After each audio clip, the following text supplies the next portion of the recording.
اپنی نماز مکمل کی، تمہارے ہمارے اعلیٰ حضرت نے بریلی شریف سے قلم اٹھایا اور ارشاد فرماتے مولا علی نے واری تیری نیند پر نماز، اب بھی کون سی نماز؟ صلاۃ الوسطیٰ، بیچ کی نماز کا خیال رکھو، وہ بیچ کی نماز نماز عصر ہے، اور ایسی نماز کو مولا علی نے چاہتے تو ظہر کا وقت ہوتا، فجر کا ہوتا، عشاء کا ہوتا، مغرب کا ہوتا، عصر کا اسی لیے ہوا کہ عصر کی نماز کے بارے میں اللہ نے قرآن میں فرمایا صلاۃ الوسطیٰ، بیچ کی نماز کا خیال رکھو، بیچ کی نماز کا دھیان رکھو۔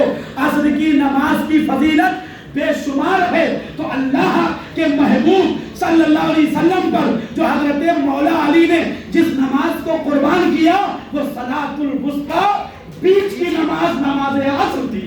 اعلیٰ حضرت فرماتے مولا علی نے واری نہیں سمجھتے ہو نا، قربان کر دی، یا یوں کہہ لو قضا کر دی۔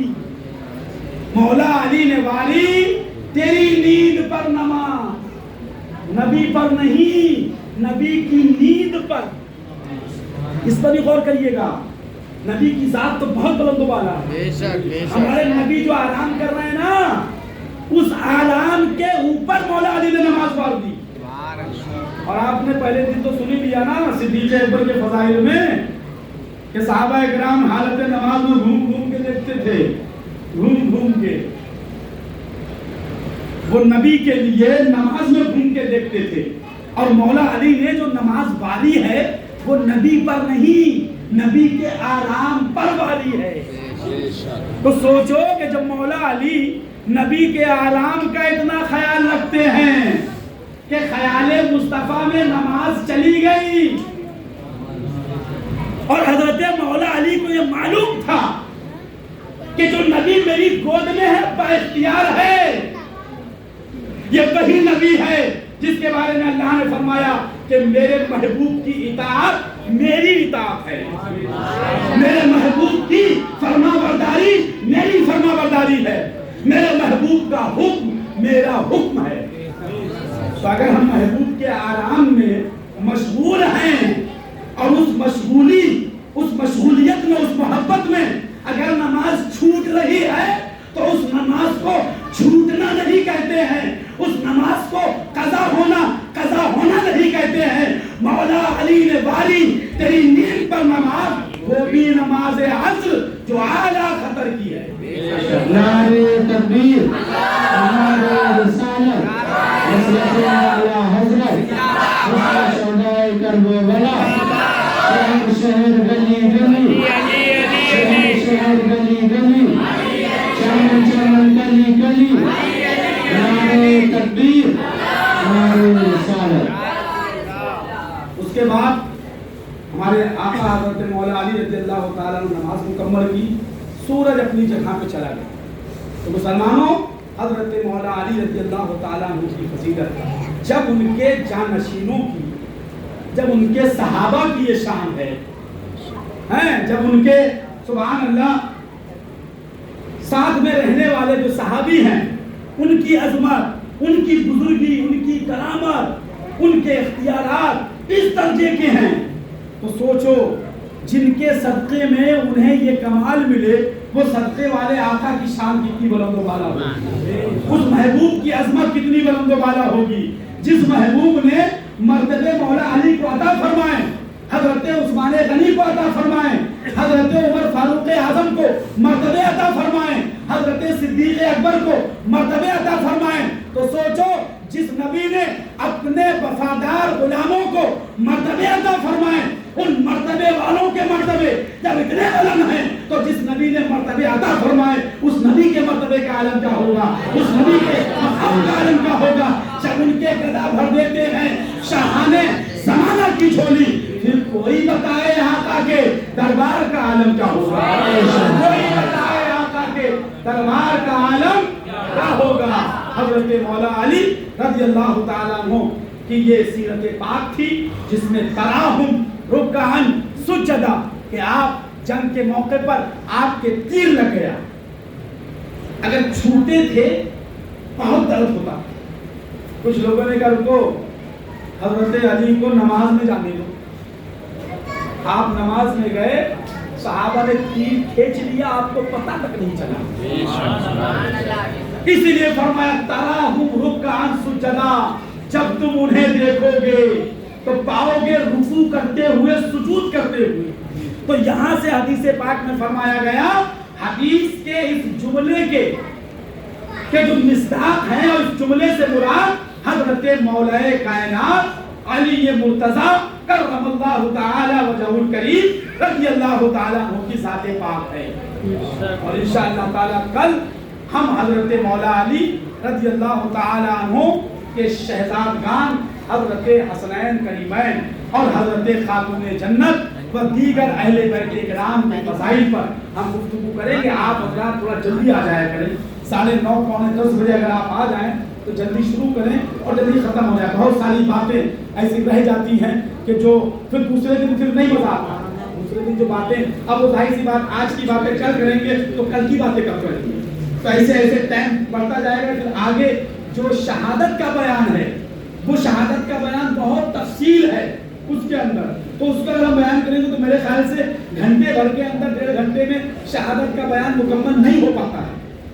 اس میں بھی بہت ساری چیزوں کو ہم کو جو ہے وہ شارٹ کٹ میں بیان کر کے اصل چیزوں پر روشنی ڈال کے نکلنا پڑتا ہے. تو اس لیے آپ حضرات اگر جلدی تشریف لے آیا کریں گے تو جلدی شروع ہوگا اور ہماری بات بھی آپ تمام حضرات کو مکمل سمجھ میں آ جایا کرے گی. استغفر اللہ ربی من کل ذنب و اتوب الیہ. السلام علیکم.